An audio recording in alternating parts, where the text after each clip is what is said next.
Hello aspirants, कैसे हो सब? बढ़िया। आज अपन स्टार्ट करने वाले हैं, क्या स्टार्ट करने वाले हैं जी? वेक्टर स्टार्ट करने वाले हैं ना। तो वेक्टर का ये पहला लेक्चर है और मेरा फिजिक्स का भी पहला ही लेक्चर है। करते हैं शुरुआत, ठीक है?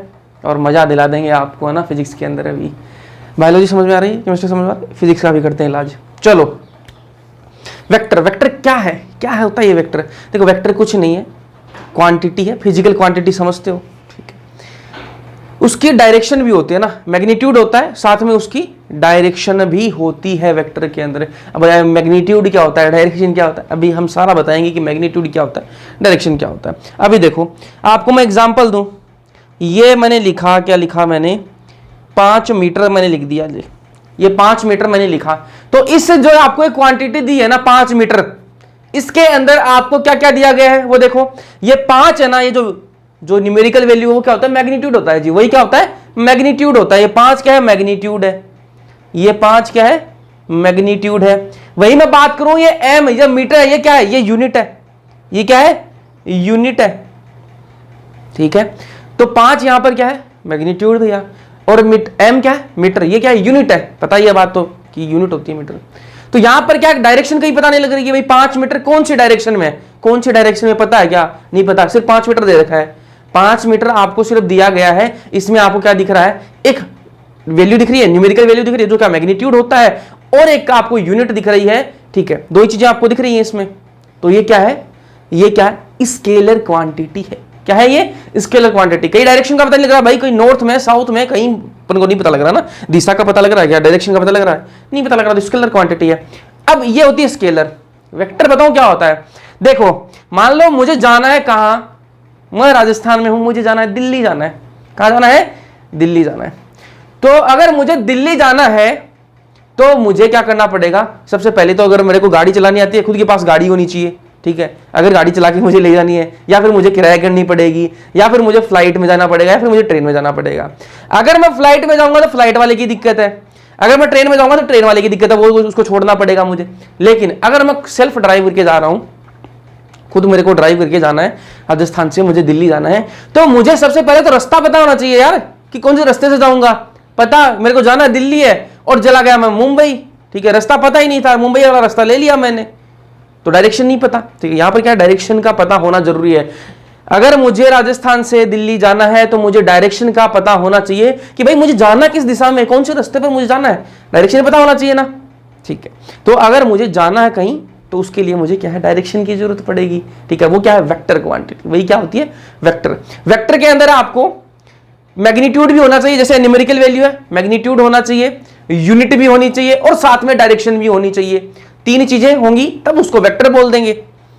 जिसमें 2 चीजें हों, मैग्नीट्यूड और यूनिट। मैग्नीट्यूड क्या होता है बता दिया मैंने, जो 5 मीटर लिख रखा है जी, इसमें 5 क्या है, न्यूमेरिकल वैल्यू है, वो क्या है, मैग्नीट्यूड बोलेंगे उसको। और एम यहां पर मीटर, ये क्या है आपका, यूनिट है। तो जिसमें मैग्नीट्यूड और यूनिट दिख जाए वो स्केलर क्वांटिटी, और जिसमें मैग्नीट्यूड यूनिट तो हो ही हो, साथ में डायरेक्शन भी बता दे, साथ में वो डायरेक्शन भी बता दे, तो वो आपका क्या हो जाएगा, वेक्टर क्वांटिटी हो जाएगी, वेक्टर क्वांटिटी हो जाएगी। मैंने आपको एग्जांपल दिया कि मुझे राजस्थान से दिल्ली जाना है, तो मुझे राजस्थान से दिल्ली जाना है तो मुझे क्या करना पड़ेगा, डायरेक्शन पता होनी चाहिए कि मुझे इस डायरेक्शन में, पूछते ना रास्ता, पूछते ना कि हाँ किधर से, तो बोलोगे इधर से, इधर से, इधर से जाके इधर घूम जाओ, ठीक है? लेफ्ट ले लो, राइट ले लो, फिर इधर घूम जाओ, ऐसे बताते ना रास्ता। तो वो रास्ता बताते हैं तो उसमें डायरेक्शन बताइए ना, कि लेफ्ट साइड में जाना है कि राइट साइड में जाना है, कैसे जाना है, बताइए या नहीं बताइए। वही मैं बात करूंगा टाइम, टाइम की बात करूं मैं, भाई टाइम बताइए कितना टाइम हुआ है, हाँ 12 बज गए। 12 बज गए तो कौन सी दिशा में बजे हैं, पूछते हो कभी? 12 बज गए तो बज गए भाई, कौन सी दिशा में बजे हैं, पूछते हो कभी? ठीक है, वही मैं पूछूं कि मुझे जाना है, मुझे कहीं जाना है, तो बोलेगी कि कहां जाना है, मैंने बता दिया मैंने, तो अगला रास्ता बताएगा कि हाँ इस रास्ते से ऐसे जाओ, डायरेक्शन बताएगा ना मेरे को, डायरेक्शन बताएगा ना। तो स्केलर और वेक्टर में फर्क आपको समझ में आ जाना चाहिए।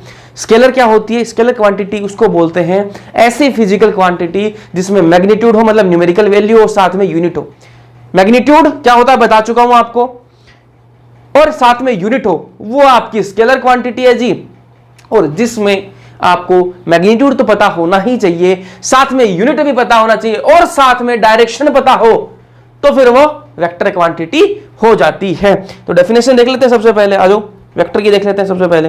Vector a physical quantity which have magnitude direction unit, बता चुका हूं आपको कि मैग्नीट्यूड फॉलो करे, डायरेक्शन पता हो और यूनिट पता हो, वो क्या होती है, वेक्टर क्वांटिटी। लेकिन लेकिन लेकिन लेकिन थोड़ा सा ये तो आपको समझ में आ गया बात की वेक्टर होता क्या है। अब थोड़ा सा फिजिक्स में आ जाओ, इधर आ जाओ, ठीक है। And must follow triangle law of vector addition, triangle law of vector addition, इसको भी फॉलो करे। वो क्या होता है, वेक्टर होता है। देखो वेक्टर के लिए किसी भी क्वांटिटी को वेक्टर होने के लिए क्या क्या उसमें क्वालिफिकेशन होनी चाहिए। मान लो किसी को डॉक्टर बनना है तो उसके लिए क्या क्या क्वालिफिकेशन होनी चाहिए कि भाई 10वीं 12वीं कर रखी हो, ठीक है, 12वीं कर रखी हो, और उसमें क्या है फिजिक्स केमिस्ट्री बायोलॉजी होनी चाहिए उसके, ठीक है, बायोलॉजी सब्जेक्ट कंपलसरी होना चाहिए, ये इसकी पहली एलिजिबिलिटी है। दूसरी क्या भाई, नीट क्लियर करना पड़ेगा तब जाके मेडिकल कॉलेज में एडमिशन मिलेगा, ठीक है। तीसरी चीज क्या है कि एमबीबीएस पूरी पास करे भाई, 5 साल बढ़िया मन लगा के पढ़ाई करे, पास करे, डिग्री ले, तब जाके डॉक्टर बनेगा, ये क्वालिफिकेशन है ना। वैसे ही वेक्टर, किसी को वेक्टर बनना है क्या क्वालिफिकेशन है भाई, पहली बात तो तेरे पास मैग्नीट्यूड होना चाहिए, बिल्कुल मैग्नीट्यूड तो भैया, यूनिट होनी चाहिए, यूनिट भी आ गई, डायरेक्शन होनी चाहिए, डायरेक्शन भी है। अब क्या मैं वेक्टर बन गया, हाँ तू वेक्टर है, कहलाने लायक हो गया, तू वेक्टर कहलाने लायक हो गया। लेकिन एक चीज और वो आपको याद रखनी है कि वेक्टर होने के लिए ये 3 चीजें तो जरूरी है ही है, इनके बिना तो कुछ हो ही नहीं सकता। अगर ये 3 चीजें आपके पास है तो उसके साथ में आपके पास में क्या होना चाहिए कि आप फॉलो करो किसको, triangle law of vector addition को, triangle law of vector addition को। ये triangle law of vector addition क्या है उसकी अपन आगे बात करेंगे, बस अभी इतना ध्यान रखो कि वेक्टर जो है उसको उसी क्वांटिटी को बोलेंगे जिसके पास में मैग्नीट्यूड हो, ठीक है, जिसके बाद मैग्नीट्यूड हो, यूनिट हो, डायरेक्शन हो, और साथ में वो triangle law of vector addition को फॉलो करे। इतनी बात समझ में आई या नहीं आई ये बताओ मुझे। वेक्टर पता चलेगा कि वेक्टर होता क्या है यार, मैग्नीट्यूड वही न्यूमेरिकल वैल्यू को मैग्नीट्यूड बोलते हैं, बस इसमें ज्यादा कंफ्यूज मत होना, कोई न्यूमेरिकल वैल्यू उसको मैग्नीट्यूड, ठीक है। यूनिट जानते हो आप क्या होती है, डायरेक्शन यार दिशा बताए, कहीं भी डायरेक्शन बताई, वो क्या आपकी होगी, डायरेक्शन होगी। और वेक्टर लॉ ऑफ एडिशन क्या होता है वो आगे बताऊंगा। इतनी बातें समझ में आई या नहीं आई। अब बात करें एग्जाम्पल की, तो फोर्स है भाई, सबसे पहले क्या है फोर्स। अब फोर्स देखो, मैंने किसी को धक्का मारा, ठीक है, मैंने मान लो ऐसे धक्का मारा, अब मैंने धक्का मारा तो किस डायरेक्शन में मारा, पता होना चाहिए ना किस डायरेक्शन मैंने धक्का मारा, लेकिन किस डायरेक्शन मारा भाई, तो वो तो बता, ठीक है, वो तो बता। जैसे एक एग्जांपल लेते हैं अपन, एक एग्जांपल ले लें, ये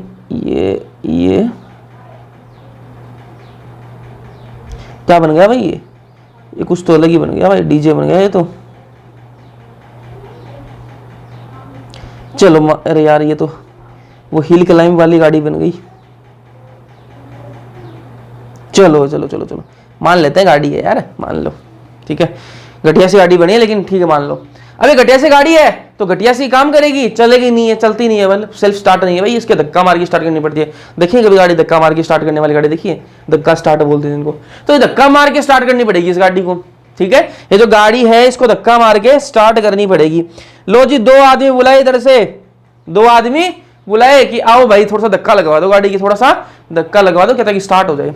तो एक ने मारा धक्का, इस डायरेक्शन में मारा, ठीक है, दूसरे ने भी इस डायरेक्शन में मारा, फोर्स लगाया, ठीक है।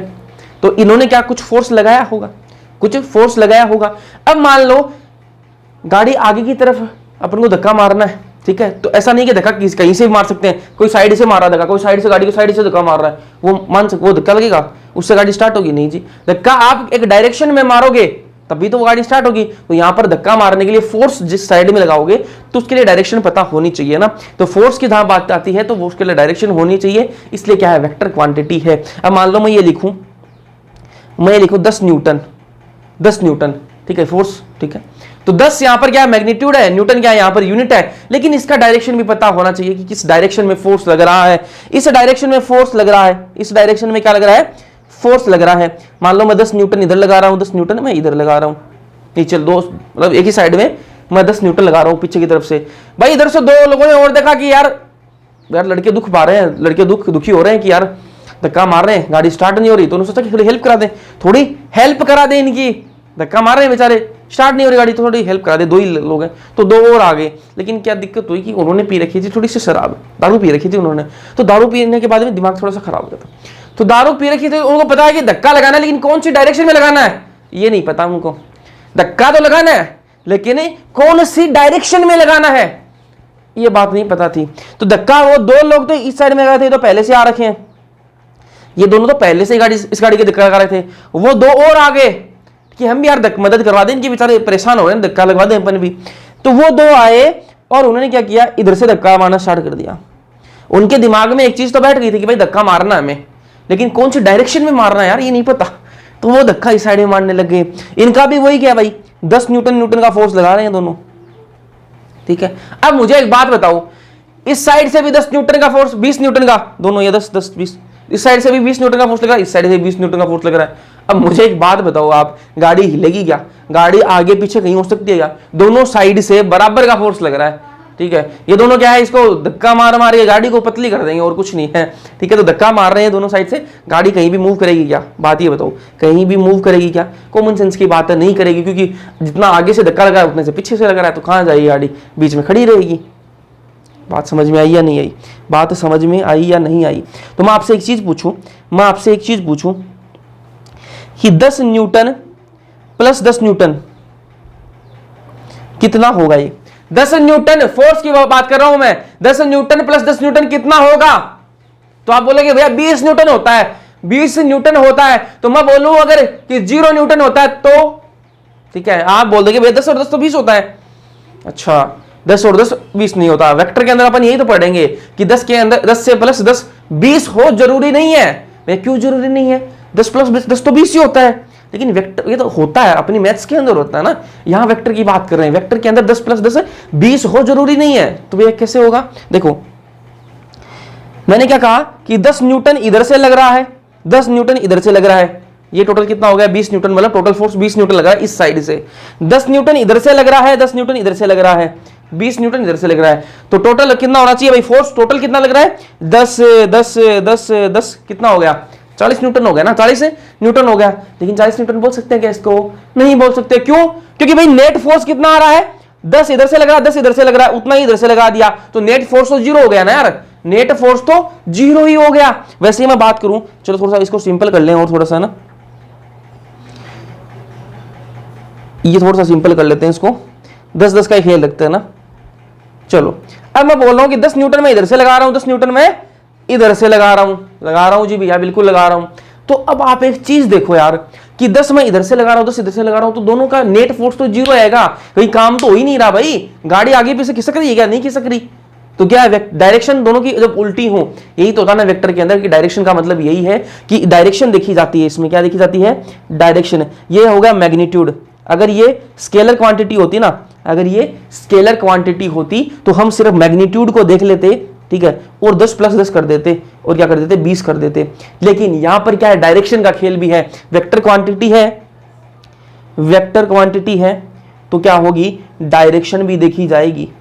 क्या देखी जाएगी? डायरेक्शन भी देखी जाएगी। अब डायरेक्शन देखी जाएगी तो एक फोर्स किधर लग रहा है? इधर लग रहा है, और दूसरा फोर्स किधर लग रहा है? इधर लग रहा है। जब फोर्स इधर लग रहा है, फोर्स की डायरेक्शन उल्टी है ना, फोर्स की डायरेक्शन देखो यार, एक फोर्स इधर लग रहा है, एक फोर्स इधर लग रहा है, दोनों फोर्स की डायरेक्शन उल्टी है, तो भैया ये 10 प्लस 10 भी क्या हो जाएगा? 10 प्लस 10 भी क्या हो जाएगा? 0 न्यूटन हो जाएगा। क्या हो जाएगा? 0 न्यूटन हो जाएगा। समझ में आई बात? ये अपन आगे पढ़ेंगे भी, बता रहा हूं आपको, बता रहा हूं ये चीजें, कैलकुलेशन जो आगे करेंगे अच्छे से अपन, है ना। लेकिन बात आपको समझ में आनी चाहिए। बात ये है कि अपन ये ऐसा पढ़ने वाले हैं, तो आ रही है समझ में कि 10 प्लस 10 20 ही नहीं होता, 10 प्लस 10 0 भी हो सकता है। क्यों हो सकता है? क्योंकि दोनों की डायरेक्शन यार उल्टी है। जब उल्टी डायरेक्शन में जाएंगे तो ये इसको कैंसिल कर देगा आपस में। कॉमन सेंस की बात है भाई, गाड़ी हिलेगी नहीं। 10 इधर से लगाओगे, 10 इधर से लगाओ, तो गाड़ी कहां हिलेगी? नहीं हिलेगी ना। चलो एग्जाम्पल और देखो, वेलोसिटी भी किसका एग्जाम्पल है? आपका वेक्टर क्वांटिटी है वेलोसिटी भी। एक्सीलरेशन भी, ठीक है, डिस्प्लेसमेंट भी, इलेक्ट्रिक के फील्ड भी, ये किसके एग्जाम्पल है? वेलोसिटी वेक्टर के, ठीक है। अब बात करें स्केलर की। स्केलर क्या होते हैं? A physical quantity which have magnitude and unit.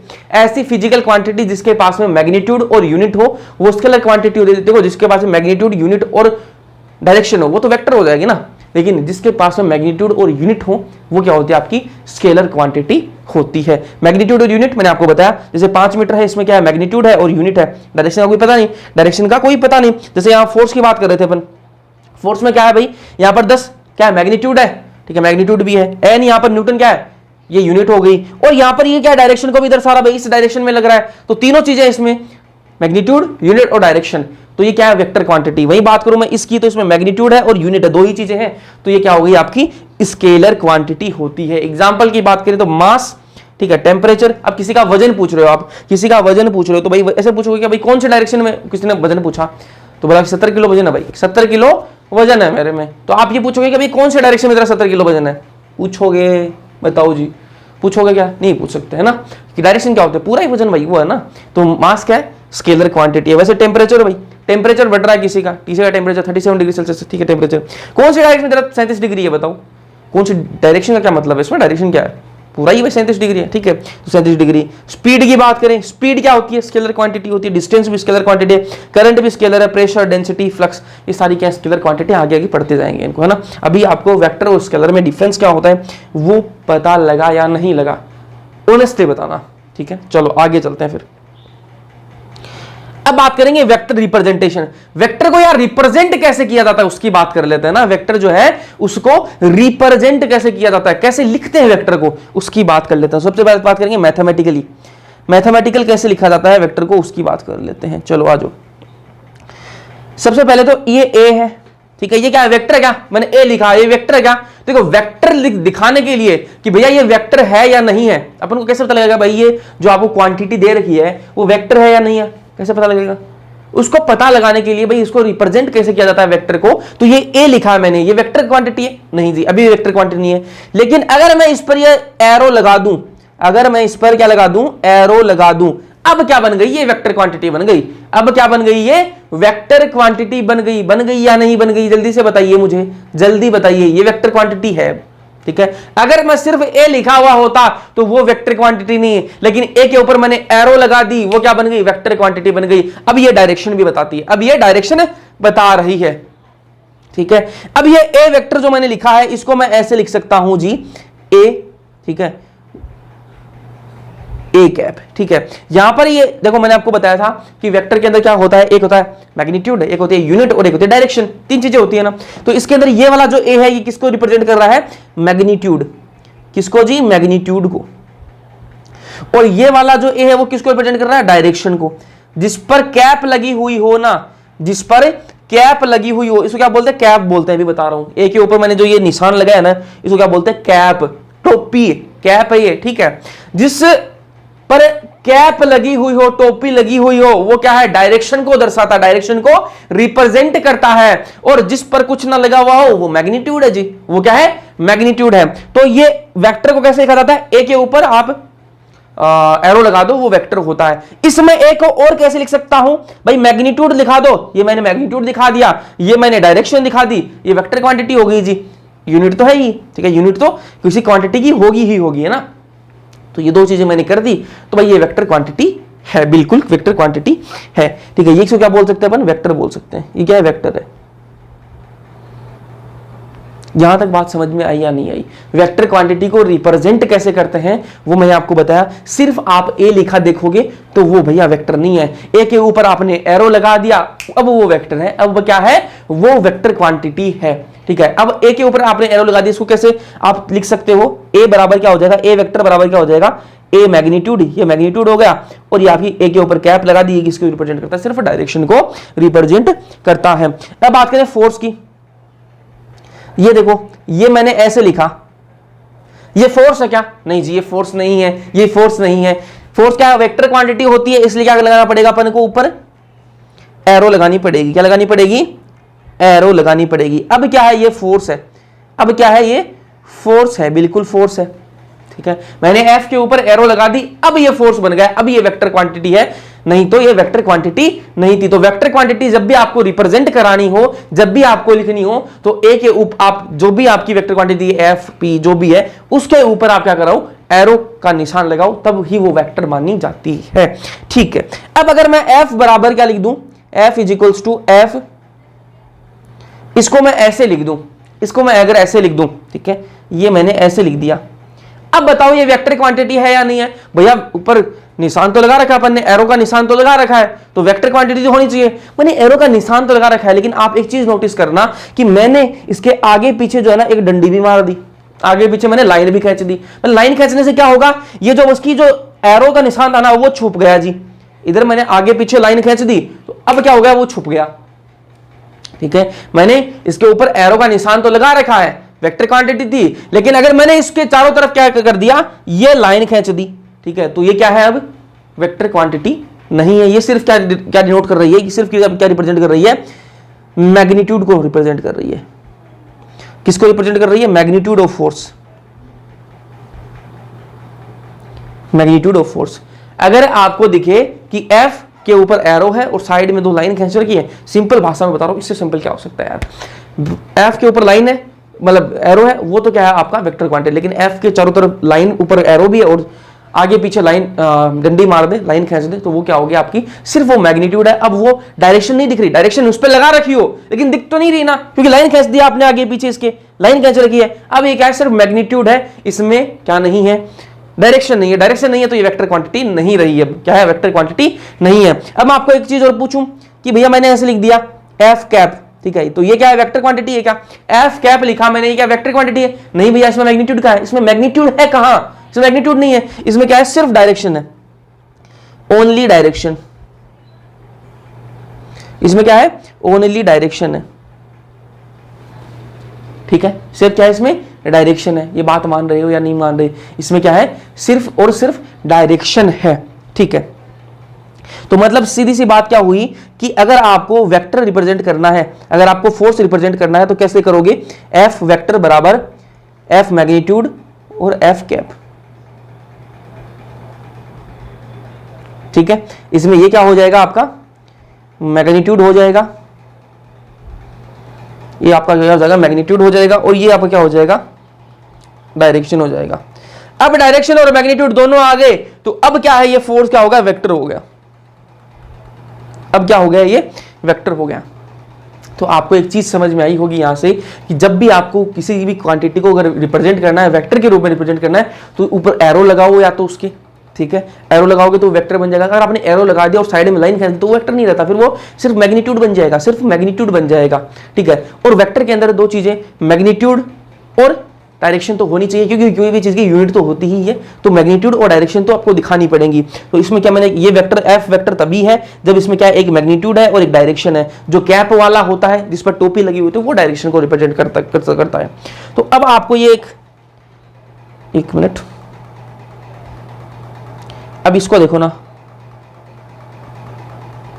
अब इसको देखना है ना, एक मिनट यार, इसको देखे रे,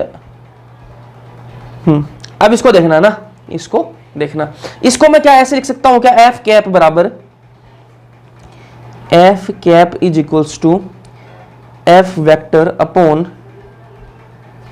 F, ये मैग्नीट्यूड वाला F है। ठीक है, ये क्या हो गया आपका, मैग्नीट्यूड, मैग्नीट्यूड, ये डायरेक्शन वाला, डायरेक्शन ऑफ फोर्स को रिप्रेजेंट कर रहा है, डायरेक्शन ऑफ फोर्स को।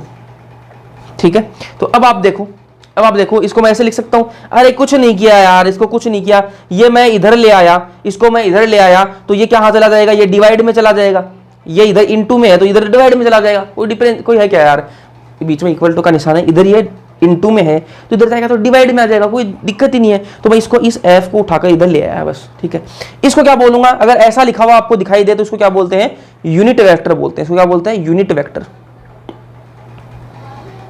Unit vector. ठीक है, F के ऊपर कैप इज इक्वल्स टू आपको F वेक्टर अपॉन, ठीक है, मैग्नीट्यूड आपको लिखा हुआ दिखाई दे, ऐसी कोई आपको सिर्फ फोर्स के लिए नहीं बाकी और के लिए भी ऐसा दिखाई दे, तो इसको क्या बोलेंगे, F कैप का बोलेंगे यूनिट वेक्टर ऑफ फोर्स कहा जाएगा। ठीक है, इसी को मैंने ऐसे लिखा है, इसी को मैंने ऐसे लिखा है, ये तो अपन रिलेशन उल्टा सीधा कर ही सकते हैं ना। ठीक है, अब कोई दिक्कत है इसमें, यहाँ तक कोई दिक्कत है, मैथमेटिकली आप रिप्रेजेंट कर सकते हो इसको ना, मैथमेटिकली रिप्रेजेंट कर सकते हो या नहीं कर सकते, जल्दी बताओ यार, जल्दी बताओ, मैथमेटिकली रिप्रेजेंट कर सकते हो क्या इसको। अरे कुछ नहीं बताया मैंने कि अगर कोई भी आपको क्वांटिटी दिखे, A B C D कोई भी दिखे, अगर आप उसको वेक्टर बना दो, एरो लगा दो। अब वेक्टर के अंदर 2 चीजें आपको लिखनी पड़ेंगी, यूनिट तो होती है किसी चीज की, आपको 2 चीजें लिखनी पड़ेंगी। क्या लिखनी पड़ेगी आपको, एक मैग्नीट्यूड ठीक है, आपकी न्यूमेरिकल वैल्यू, और एक डायरेक्शन आपको लिखनी पड़ेगी। जिसको डायरेक्शन बता रहे हो उसके ऊपर कैप लगा दो, जिसके ऊपर डायरेक्शन बता रहे हो उसके ऊपर कैप लगा दो, जिसके ऊपर टोपी वो क्या होगा, डायरेक्शन बताएगा, वो क्या बताएगा, डायरेक्शन बताएगा। यही बातें मैंने आपको बताई हैं। अब इसको ग्राफिकली रिप्रेजेंट कैसे करते हैं, ग्राफिकली रिप्रेजेंट कैसे करते हैं, यहां थोड़ी जगह कम है, नीचे कर लेते हैं इसको, यहां से शिफ्ट कर लेते हैं इसको। ग्राफिकल रिप्रेजेंटेशन देख दो, आ जाओ, ग्राफिकल रिप्रेजेंटेशन। एक मिनट, ये क्या बना दिया,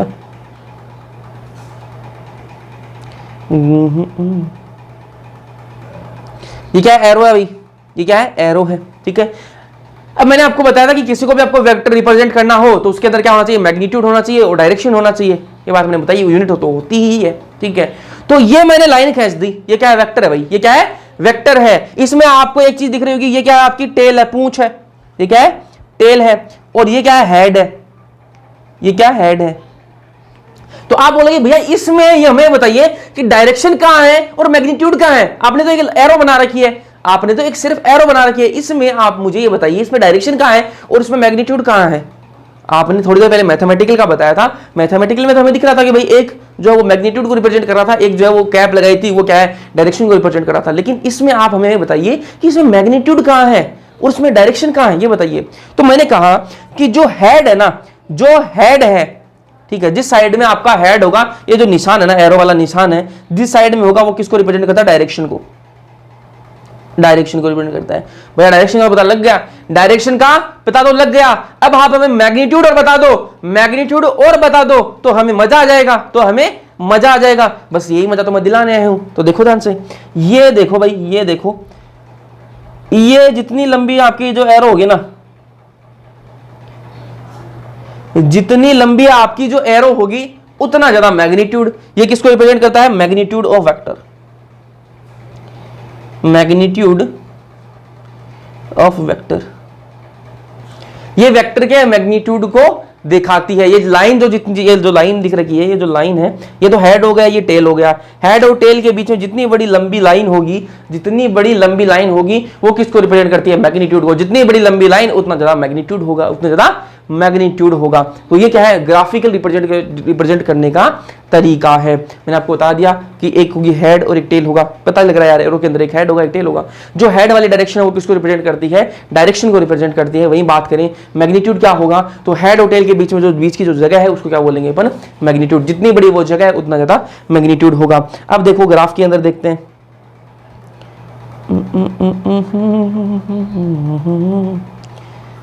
ये क्या आपकी एक्स एक्सिस, ये वाई एक्सिस और ये आपकी जेड एक्सिस। बिल्कुल भैया दिख रही है, जेड एक्सिस भी दिख गई है। हमें थोड़ा सा कलर चेंज कर लें ताकि बढ़िया दिखे। अब अगर मैं वेक्टर बनाऊं, ये मैंने वेक्टर बनाया जी, ये मैंने वेक्टर बना दिया, ये मैंने वेक्टर बनाया, एक्स एक्सिस पर मैंने वेक्टर बनाया है। कहां बनाया है मैंने, ये क्या है, एक्स एक्सिस, ये क्या है, वाई एक्सिस, और ये क्या है, जेड एक्सिस, जेड एक्सिस, ठीक है। अब मैंने एक्स एक्सिस पर क्या बनाया है, वेक्टर बनाया है। तो आप मुझे बताओ इसकी डायरेक्शन किधर है, इसकी डायरेक्शन किधर है। तो बिल्कुल भैया एक्स एक्सिस की तरफ इसकी डायरेक्शन है। किधर है, इसकी एक्स एक्सिस की तरफ इसकी डायरेक्शन है। मैग्नीट्यूड कितना है इसका, ये इसकी जो डिस्टेंस है, ये जो आपकी लंबाई है इसकी, इसकी जो एरो की लंबाई है उसको क्या बोलेंगे अपन, मैग्नीट्यूड बोलेंगे। तो ये पता लग जाएगी अपन को, ठीक है। इसको मतलब दे रखा होगा तो उस हिसाब से अपन मैग्नीट्यूड बता सकते हैं, बिल्कुल बता सकते हैं। पता लग गया ये बात तो कि भैया ये इतना क्या है, मैग्नीट्यूड होगा। और जिस डायरेक्शन में इसका हेड है वो क्या होगी, इसकी डायरेक्शन होगी। ये बात तो हमें पता लग गई, ठीक है। तो ये किधर है, इसकी डायरेक्शन किधर बता सकते हैं अपन, इसकी डायरेक्शन बता सकते हैं अपन along x axis, along x axis, बिल्कुल बता सकते हैं, बिल्कुल बता सकते हैं। अब मैं एक और वेक्टर बनाऊं, अगर मैं एक और वेक्टर बनाऊं, ये वेक्टर है जी, ये वेक्टर है। अब इस वेक्टर की डायरेक्शन बताओ मुझे, इस वेक्टर की डायरेक्शन बताओ। यार ये तो ना तो एक्स एक्सिस में है ना ये वाई एक्सिस में, तो इसकी डायरेक्शन किधर है, इसकी डायरेक्शन किधर है। इसका मैग्नीट्यूड तो कितना हो जाएगा, ये जो डिस्टेंस होगी, ये जो डिस्टेंस होगी ना, ये जो होगी, ये जो लंबाई होगी, ये क्या उसका, इसका मैग्नीट्यूड आ जाएगा। लेकिन हमें इसकी डायरेक्शन, मैग्नीट्यूड क्या होती है वही मैं आपको बताता हूं, न्यूमेरिकल जो वैल्यू होती है वो मैग्नीट्यूड होता है, ठीक है। अब इसकी डायरेक्शन क्या होगी यार, ना तो ये एक्स एक्सिस पर आ रहा, ना ये वाई एक्सिस पर आ रहा। तो ये क्या है, दोनों के बीच में, दोनों की क्या है, बीच में। तो ये क्या है, अलोंग एक minute, along X Y plane, X Y plane, तो इसको क्या बोलेंगे, अलोंग एक्स वाई प्लेन में है ये, ठीक है। अब मैं एक और वेक्टर बनाऊं, एक और वेक्टर बना देता हूं,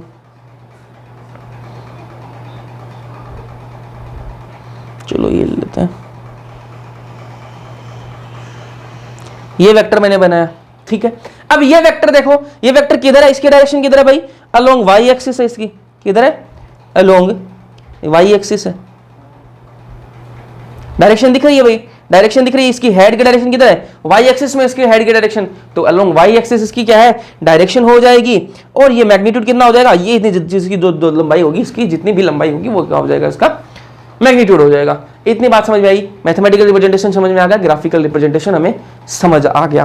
फिर आगे चलते हैं अपन, ये पॉइंट देखो, scalar can be change by changing magnitude only, कोई भी स्केलर क्वांटिटी है, कोई भी स्केलर क्वांटिटी है, वो चेंज कब हो सकती है, जब उसका आप मैग्नीट्यूड चेंज कर दो। अब जब आप उसका मैग्नीट्यूड चेंज कर दोगे तो वो चेंज हो जाएगी भाई, सिंपल सी बात है। देखो स्केलर क्वांटिटी के पास में है ही क्या, स्केलर क्वांटिटी जो होती है उसके पास में है ही क्या, मैग्नीट्यूड है और यूनिट है, मैग्नीट्यूड है और यूनिट है। अगर आपने उसका मैग्नीट्यूड बदल दिया तो स्केलर क्वांटिटी चेंज हो जाएगी या नहीं। मान लो मैंने 5 मीटर था मेरे पास में, क्या था, 5 मीटर है मेरे पास में, ये क्या है, स्केलर क्वांटिटी है, बिल्कुल स्केलर क्वांटिटी है, 5 मीटर मैंने लिख रहा है, ठीक है, डायरेक्शन नहीं बता रखी अभी, 5 मीटर स्केलर क्वांटिटी। अब मुझे ये बताओ, अगर मैं 5 की जगह क्या कर दूं, 6 मीटर कर दूं, 6 मीटर कर दूं, चेंज हो जाएगा ना, चेंज हो जाएगी या नहीं हो जाएगी, बताओ जल्दी, चेंज होगी या नहीं होगी भाई, मैग्नीट्यूड बदल दिया मैंने, 5 की जगह 6 कर दिया, स्केलर क्वांटिटी चेंज हो गई, ठीक है, चेंज होगी। अब देखो एक चीज मैं आपको बताऊं कि मैं हूं और मेरी स्पीड कितनी है, मेरी स्पीड है 5 मीटर की, मान लो मेरी स्पीड है, ठीक है, मेरी स्पीड है और मैं जा रहा हूं राइट साइड में जा रहा हूं, ठीक है, राइट में जा रहा हूं, ठीक है, मान लो अपने एग्जांपल के लिए बोल रहे हैं। और फिर मेरा मन हुआ और मैं घूम गया, मैं यहीं से घूम गया वापस, यहीं से मैं वापस घूम गया और मैं वापस आ गया, ये 5 मीटर में वापस आ गया, ठीक है, तो क्या स्पीड तो मेरी सेम ही रही ना यार, 5 मीटर ही रही, कोई चेंज आया क्या, कोई चेंज आया क्या, ये बताओ मुझे।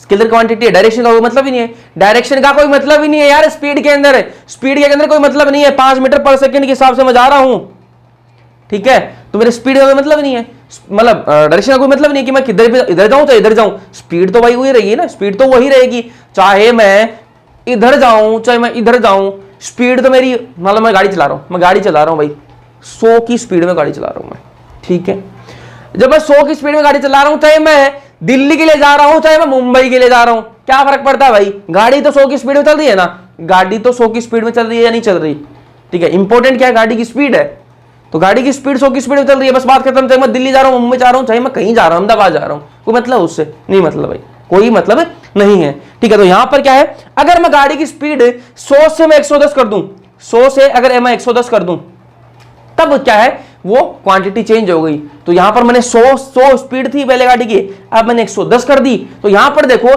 गाड़ी की मैंने स्पीड चेंज करी है, मतलब मैग्नीट्यूड मैंने चेंज कर दिया, पहले 100 मैग्नीट्यूड कितना था, 100 था, अब कितना हो गया, 110 हो गया, तो यहां पर मैग्नीट्यूड चेंज हो गया, मतलब स्केलर क्वांटिटी चेंज हो गई, स्केलर क्वांटिटी चेंज होगी। तो मैं ये बोल रहा हूं, सिंपल सी बात बोली है मैंने कि scalar can be change by changing magnitude only, जब अपन मैग्नीट्यूड को चेंज करेंगे तभी जो है स्केलर क्वांटिटी चेंज हो सकती है। आप डायरेक्शन किधर भी जाओ कोई मतलब नहीं है, हमें कोई मतलब नहीं है, आप कहीं भी जाओ कोई मतलब नहीं है, डायरेक्शन आपकी कोई भी हो हमें कोई मतलब नहीं है। अगर आपका मैग्नीट्यूड सेम चल रहा है तो स्केलर क्वांटिटी सही चलेगी, वही सेम चलेगी। अगर आपका मैग्नीट्यूड सेम है, आप 100 की स्पीड में जा रहे हो, आपके 100 की स्पीड आपने मेंटेन कर रखी है, तो स्केलर क्वांटिटी बिल्कुल सेम है जी, स्केलर क्वांटिटी आपकी स्पीड तो सेम ही रहेगी, स्पीड में कोई फर्क है, स्केलर क्वांटिटी क्या है, स्पीड है। यहां मैं 100 की स्पीड की बात करूं तो स्केलर क्वांटिटी क्या है, आपकी स्पीड है, तो स्पीड जो है वो तो बराबर ही रहेगी यार। आप 100 की स्पीड में जा रहे हो, चाहे आप दिल्ली जाओ कहीं जाओ, कोई मतलब नहीं है हमें, कोई सी भी डायरेक्शन में जाओ, स्पीड तो कांस्टेंट है ना, स्पीड तो आपकी स्केलर क्वांटिटी तो सेम ही है, ठीक है। अब स्केलर क्वांटिटी बदल कब सकती है, जब इसका मैं मैग्नीट्यूड चेंज कर दूंगा, जब इसका मैं मैग्नीट्यूड चेंज कर दूंगा। मैग्नीट्यूड क्या है, जब मैंने 100 की स्पीड ले रखी है वो क्या मैग्नीट्यूड है। अब मैं 100 की स्पीड को बदल के 110 कर दूं तो मैग्नीट्यूड बदल गया यार। मैग्नीट्यूड क्या है, तो मैंने आपको पहले ही बता दिया कि जो न्यूमेरिकल वैल्यू वो मैग्नीट्यूड है। तो मैं 100 की स्पीड में चल रहा हूं, ठीक है, अगर मैं 100 की स्पीड सेम रख रहा हूं तो स्केलर क्वांटिटी कहीं चेंज नहीं हो रही। अगर मैं 100 की स्पीड को 110 की स्पीड कर दूं अब क्या चेंज हो गई, आपकी स्केलर क्वांटिटी चेंज हो गई, क्यों? क्योंकि मैंने मैग्नीट्यूड चेंज कर दिया, पहले 100 था, अब क्या था 110 हो गया। ये बात समझ में आई या नहीं आई कि स्केलर क्वांटिटी जो है वो सिर्फ मैग्नीट्यूड के चेंज होने से चेंज होगी। स्केलर जो आपकी स्केलर क्वांटिटी है वो सिर्फ मैग्नीट्यूड के चेंज होने से चेंज होगी। फिर वही बात करें अपन वेक्टर की, वही बात करें अपन वेक्टर की, तो vector can be change by changing magnitude as well as direction. Vector जो है वो चेंज हो सकता है किससे? मैग्नीट्यूड को चेंज करोगे तो भी बदल जाएगा, और अगर आप डायरेक्शन के साथ में छेड़छाड़ करोगे तो भी वेक्टर क्वांटिटी बदल जाएगी, तो भी बदल जाएगी। मान लो मेरी वेलोसिटी जो है, वेलोसिटी क्या है? वेक्टर क्वांटिटी है, ठीक है। मैं जा रहा हूं किधर? मैं जा रहा हूं दिल्ली जा रहा हूं, और मेरी वेलोसिटी मान लो कि मैं 50 मीटर पर सेकंड के हिसाब से जा रहा हूं, ठीक है, मेरी वेलोसिटी है, और मैं वेलोसिटी मेरी इस हिसाब से मेरी चल रही है, ठीक है। पहले मैं जा रहा हूं, एक मिनट, ये मेरी डायरेक्शन है, पहले मैं इधर जा रहा हूं वही 50 मीटर, फिर मैं किधर गया? इधर मैंने टर्न ले लिया, ठीक है, वही 50 मीटर पर सेकंड, फिर मैंने इधर टर्न ले लिया कि रास्ता जो है वो सेम थोड़ा ना चलता है यार, मैं दिल्ली जा रहा हूं, ठीक है, फिर मैंने इधर टर्न ले लिया। तो यहां पर क्या आप मुझे ये बता सकते हो कि भैया आपकी जो वेक्टर क्वांटिटी है वो चेंज हुई है या नहीं हुई? चेंज हुई है या नहीं हुई? बिल्कुल चेंज हुई है। क्यों हुई है? क्योंकि भैया पहले डायरेक्शन ये थी, फिर डायरेक्शन ये थी, डायरेक्शन बदल चुके हो आप, और जब डायरेक्शन बदल देते हैं ना तो क्या होती है? वेक्टर क्वांटिटी चेंज हो जाती है। मान लो मैं मान लूं कि ये क्या है? v1 है, और ये क्या है? v2 है, और ये क्या है? v3 है। तो v1 not equals to v2, ठीक है, ये आपस में इक्वल नहीं है। क्यों नहीं है? मैग्नीट्यूड तो सेम है यार, मैग्नीट्यूड सेम है, लेकिन डायरेक्शन अलग अलग है। डायरेक्शन तो अलग अलग है ना, मैग्नीट्यूड सेम होने से क्या होगा? डायरेक्शन तो अलग अलग है इनकी। ये बात मान रहे हो या नहीं मान रहे? ठीक है, अब आप बोलोगे भैया तो सेम हो गई डायरेक्शन, चलो इसको थोड़ा चेंज कर लेते हैं, थोड़ा सा चेंज कर लेते हैं, ये लो जो डायरेक्शन, अब बताओ, अब तो चेंज है ना, अब तो चेंज है। तो डायरेक्शन यहां पर देखो सबकी 50-50 है भाई, मैग्नीट्यूड तो सबका 50-50 है, न्यूमेरिकल वैल्यू तो सेम है। न्यूमेरिकल वैल्यू सेम, वेक्टर के अंदर न्यूमेरिकल, सिर्फ न्यूमेरिकल वैल्यू से काम नहीं चलेगा। न्यूमेरिकल वैल्यू सेम है, मान लिया यार, एक जो क्राइटेरिया वो आप पूरा कर रहे हो, लेकिन यहां पर क्या है? डायरेक्शन का खेल भी होता है। डायरेक्शन जो है ना वो अलग अलग है बाबू, वो क्या है? अलग अलग है। ये इधर जा रहा है, ये इधर जा रहा है, ये इधर जा रहा है, ठीक है, डायरेक्शन अलग अलग है, डायरेक्शन अलग अलग है, तो यहां पर जो वेक्टर क्वांटिटी है वो अलग अलग आएगी। ये बात समझ में आई या नहीं आई? जल्दी बताओ। अगर स्केलर क्वांटिटी है तो सिर्फ आप उसके मैग्नीट्यूड के अंदर चेंज कर दीजिए, स्केलर क्वांटिटी बदल जाएगी। अगर आप उसका मैग्नीट्यूड सेम रख रहे हो तो स्केलर क्वांटिटी भी सेम रहेगी। वहीं मैं बात करूं वेक्टर की, तो वेक्टर क्वांटिटी को अगर आप चेंज करना चाहते हो उसके लिए आपके पास दो तरीके हैं, या तो उसका मैग्नीट्यूड बदल दो या फिर उसका डायरेक्शन बदल दो। आपके पास में वेक्टर क्वांटिटी है और आपको यह बोला जाए कि भैया इस वेक्टर क्वांटिटी को बदल के दिखाओ, तो आपके पास में दो ऑप्शन है उसको बदलने के लिए, या तो उसका मैग्नीट्यूड बदल दो या फिर उसका डायरेक्शन बदल दो। तो अगर आप डायरेक्शन बदलोगे तो भी वेक्टर क्वांटिटी बदल जाएगी, और अगर आप मैग्नीट्यूड बदलोगे तो बदल ही जाएगी ना, तो बदल ही जाएगी। अगर मैं इसको 50 रख रहा हूं और उसको मैं यहीं 30 कर दूं, तो मैं इसको 30 कर दूं तो भी बदल गई है, तो भी बदल गई है, और अगर मैं इसकी डायरेक्शन चेंज कर रहा हूं तो भी बदल जाएगी। ये बात दिमाग में बैठी या नहीं बैठी यार? वेक्टर क्वांटिटी के अंदर डायरेक्शन और मैग्नीट्यूड का खेल है, और स्केलर के अंदर सिर्फ मैग्नीट्यूड का खेल होता है। अब चलो आगे चलते हैं, एंगल बिटवीन वेक्टर की बात कर लेते हैं। एंगल बिटवीन वेक्टर की बात कर लेते हैं। तो आपसे एक चीज पूछूं, मैं एक चीज पूछता हूं, चलो आ जाओ। एंगल कैसे निकालते हैं जल्दी से देखो, ये है,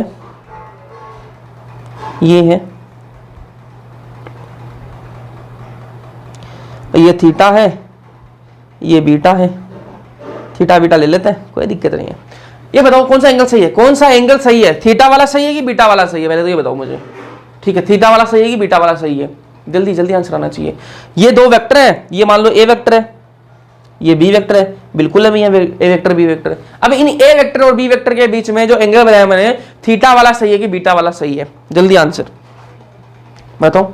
दोनों ही गलत है, दोनों ही गलत है भैया। कैसे गलत है? देखो, कोई भी वेक्टर जो है, कोई भी वेक्टर है, अगर उनके बीच में आपको उनका एंगल पूछे कि इनके बीच में एंगल कौन, क्या सही है क्या गलत है, ऐसा पूछ ले, तो आपके पास में क्या पता होना चाहिए आपको कि भैया दो वेक्टर्स के बीच में एंगल अपन तभी बता पाएंगे जब वो वेक्टर जो है या तो अपनी पूंछ से जुड़े हों या फिर अपने सर से जुड़े हो, या तो अपने हेड से जुड़े हों या फिर अपनी टेल से जुड़े हों। अगर ऐसे जुड़े होंगे तभी अपन उनका वेक्टर बता सकते हैं। अगर उनकी एक की पूंछ और एक का हेड, अगर एक की टेल और एक की हेड आपस में जुड़ी हुई हो तो अपन इन वेक्टर के बीच में एंगल नहीं बता सकते।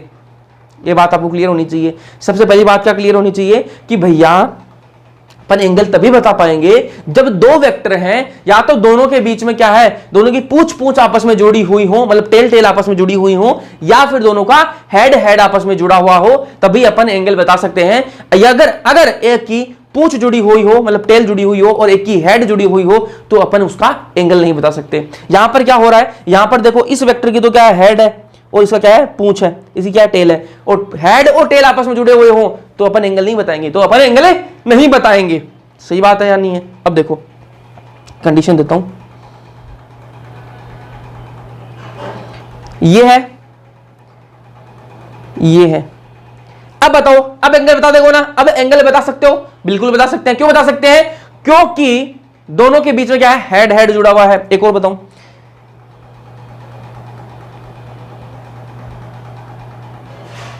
अब एंगल बता सकते हो? अब इसमें भी एंगल बता सकते हो? बिल्कुल बता सकते हैं। क्यों बता सकते हैं? क्योंकि इसमें क्या है, दोनों की टेल जुड़ी हुई है। तो सबसे पहली बात तो दोनों की जब हेड दो वेक्टर हैं, दोनों के हेड जुड़े हुए हैं, तब अपन क्या उनके बीच में एंगल बता सकते हैं। या फिर दो वेक्टर है, दोनों के बीच में टेल जुड़ी हुई, दोनों की पूंछ जुड़ी हुई हो, तब अपन उनका एंगल बता सकते हैं, अदरवाइज एंगल नहीं बता सकते। इतनी बात समझ में आई या नहीं आई? चलो अब देखो एक चीज, ये दोनों भाई, इन दोनों के बीच में अपन एंगल तो बता सकते हैं। तो आप मुझे बताओ कि इसके बीच में एंगल है थीटा और ये वाला एंगल है बीटा, कौन सा सही है? कौन सा सही है ये बताइए मुझे जल्दी से। और इसके बीच में ये वाला एंगल है थीटा और ये एंगल है बीटा, कौन सा एंगल सही है? थीटा वाला सही है कि बीटा वाला सही है? ठीक है, पहली बात तो अपनी यही क्लियर होगी भाई, ये वाला तो बता ही नहीं सकता क्योंकि इसमें एक की पूंछ, एक का हेड जुड़ा हुआ है, एक की टेल, एक की हेड जुड़ी हुई है, तो इसका तो अपन मानेंगे ही नहीं। ठीक है, इसमें क्या दोनों के हेड जुड़े हुए हैं तो इसको मान तो सकते हैं। अब इसमें आप मुझे बताइए कि एंगल जो है वो थीटा होगा कि बीटा होगा? तो आपका आंसर आ गया होगा। अब मैं बताऊं, इसमें एंगल जो है वो थीटा वाला होगा। क्यों होगा भैया? देखो, जो स्मॉलर एंगल होगा ना, जो छोटा एंगल होगा उसको अपन मानेंगे। जो छोटा एंगल होगा दो वेक्टर्स के बीच में, जो छोटा एंगल होगा ना दो वेक्टर्स के बीच में, जो स्मॉलर एंगल होगा उसको अपन मानेंगे। इस ए वेक्टर के बीच में, ये मान लो ए वेक्टर है और ये मान लो बी वेक्टर है, ए वेक्टर और बी वेक्टर के बीच में, दोनों के बीच में कौन सा छोटा एंगल है? तो मुझे थीटा वाला जो है ना यार, मेरी आंखों से तो मुझे थीटा वाला जो है वो मुझे छोटा लग रहा है, बीटा वाला बड़ा लग रहा है, इसलिए थीटा वाला एंगल बिल्कुल सही है। समझ में या नहीं है भाई बात? इसमें बात करें, ये मान लो ए वेक्टर है, ए वेक्टर है, ये क्या है, बी वेक्टर है। ठीक है, ए वेक्टर और बी वेक्टर के बीच में, ए वेक्टर और बी वेक्टर के बीच में मुझे एंगल दिख रहा है, मुझे एंगल दिख रहा है। कितना एंगल दिख रहा है मुझे? एक थीटा दिख रहा है, एक बीटा दिख रहा है। कौन सा सही है? मेरी जो आंखें हैं, जितनी इनकी रोशनी बची है उसके हिसाब से तो इसमें क्या है, थीटा एंगल मुझे छोटा दिख रहा है। और दो वेक्टर के बीच जो छोटा एंगल होता है ना उसी को अपन मानते हैं। तो इसमें छोटा एंगल कौन है? थीटा जो है वो छोटा एंगल है, बीटा जो है वो मुझे बड़ा दिख रहा है, इसलिए बीटा को नहीं मानेंगे, थीटा को ही मानेंगे। तो ये डेफिनेशन देख लो भाई, एंगल बिटवीन वेक्टर, वेक्टर्स के बीच में एंगल कैसे देखा जाता है? तो angle between two vector is a smaller angle of two angle when they are placed head to head और टेल टू टेल। ठीक है, मतलब क्या है कि एंगल बिटवीन दो वेक्टर के बीच में एंगल जो है वो स्मॉलर एंगल होगा। ठीक है, दो वेक्टर्स के बीच में स्मॉलर एंगल को अपन एंगल मानेंगे of the two angle when they are placed, जब वो प्लेस्ड हो या तो हेड टू हेड, मैंने आपको या तो सर से सर भिड़े हुए हो उनको, या फिर उनके पूंछ से पूंछ लगी हुई हो, या तो उनके टेल से टेल, या फिर हेड से हेड जुड़े होंगे, तभी उनके बताएंगे। और जो छोटा एंगल होगा, जो स्मॉलर एंगल होगा, उसको अपन मानेंगे। यहां तक बात क्लियर है या नहीं है यार? ये बताओ जल्दी से, एंगल बिटवीन वेक्टर समझ में आया नहीं आया? कि दो वेक्टर्स के बीच में एंगल कैसे देखा जाता है, समझ में आई या बात ये नहीं? ये जल्दी से बताइए, जल्दी बताओ भाई। दो एंगल के बीच में जो वेक्टर है, दो एंगल के बीच में जो वेक्टर है, अगर वो हेड से हेड जुड़े हुए हैं दोनों वेक्टर, तब अपन मानेंगे, या फिर वो टेल से टेल जुड़े हो तब अपन मानेंगे। और उनके बीच में जो छोटा एंगल होगा उसको अपन एंगल बिटवीन वेक्टर मानेंगे, है ना? इसमें अपन बीटा को नहीं मानेंगे क्योंकि जो छोटा होगा उसको मानेंगे। चलो अब अपन बात करते हैं क्वेश्चन की। क्वेश्चन है इसी पर बेस्ड है। ठीक है, देखो इसको, एंगल बिटवीन वेक्टर ए, ठीक है, और बी वेक्टर, ए वेक्टर है और बी वेक्टर है, इनके बीच में एंगल है थीटा। ठीक ठीक है। Which of the following correctly represent angle between theta और बीटा, ये चार ऑप्शन दे रखे हैं अपन को, और एक वेक्टर ए है और एक वेक्टर बी है, दोनों के बीच में थीटा एंगल है, कौन सा सही रिप्रेजेंट कर रखा है वो अपन को बताना है। तो इसमें देखते हैं, इसमें भैया ये है टेल टेल मिला रखी है, टेल टेल मिला रखी है, तो बिल्कुल सही बात है, मतलब इसमें देख तो सकते हैं, कम से कम देख तो सकते हैं। चलो इसमें थीटा यार यहां बना रखा है, अलग ही सौदा कर रखा भाई, छोड़ो इसको ना, ये गलत होगा। बी वाला देखो, इसमें क्या है, ये इसकी एक की टेल है, इसका एक का हेड है, एक की टेल है एक का हेड है, ये तो काम का नहीं है, ये काम का ही नहीं है, इसको तो आगे देखो ही मत, एंगल छोटा बड़ा ये तो देखो ही मत, क्योंकि एक का हेड एक का टेल है ना, ऐसे नहीं होता, या तो टेल टेल मिले हो या फिर हेड हेड मिला हो, तभी पर मानेंगे। चलो सी का देखो ऑप्शन, इसमें क्या है, एक का हेड है एक की टेल है, गलत हो गया जी ये तो, है ना, तभी मानेंगे अपन, तभी देखेंगे आगे जब एक का हेड मिला हो, दोनों का हेड हेड मिला हो या फिर दोनों का टेल टेल मिला हुआ, एक का हेड एक का टेल नहीं चलेगा, ये तो ये भी गलत हो गया। इसका देखो भाई, इसका देखो, दोनों के हेड हेड मिले हुए हैं और ये छोटा वाला एंगल थीटा बना रखा है, तो डी वाला ऑप्शन करेक्ट है भाई, डी वाला ऑप्शन सही जाएगा, ये गलत हो जाएंगे, ये गलत हो जाएंगे सारे। डी वाला ऑप्शन सही क्यों आया, क्योंकि दोनों के अंदर देखो, सबसे पहले तो हेड हेड मिले हुए हैं, ठीक है, हेड हेड मिले हुए हैं, तब अपन चेक कर सकते हैं। अब चेक करेंगे तो इसमें देखो भाई, इसमें देखो, इसमें क्या है, थीटा एंगल जो है वो छोटा है, अगर इसको को थीटा बता रखा होता, इसी को थीटा बता रखा होता तो गलत हो जाता, वो एंगल मानेंगे जो छोटा एंगल होगा, तो यहाँ पर थीटा जो छोटा ही है, इसलिए क्या है, ये सही ऑप्शन है। आज की क्लास समझ में आई या नहीं आई जल्दी बताइए मुझे, अगर समझ में आई तो मजा मार दो, आज कमेंट कर देना, कमेंट सेक्शन में भर देना पूरा, आज कहने की जरूरत नहीं पड़नी चाहिए, फिजिक्स भी आपकी शुरुआत कर दी है, तो समझ में, पहली बात तो समझ में आई या नहीं आई वो फीडबैक दे देना, अगर समझ पहले पड़ गई तो काम निकाल देंगे, काम बढ़िया दौड़ा देंगे। तो आप एक काम करो, कमेंट कर देना, बताना जरूर कमेंट करके कि जैसे भी लगे अच्छा सही से फीडबैक दे देना, और अगर पसंद आई तो अगले लेक्चर में मिलेंगे, ठीक है, और नहीं पसंद आई तो देखेंगे, ठीक है, तो पसंद आई तो अगले लेक्चर में मिलेंगे जरूर आपसे। वीडियो पसंद आया लाइक कर देना, अपने दोस्तों के साथ में शेयर कर देना, बाकी मिलते हैं नेक्स्ट लेक्चर के अंदर, तब तक के लिए पढ़ते रहो।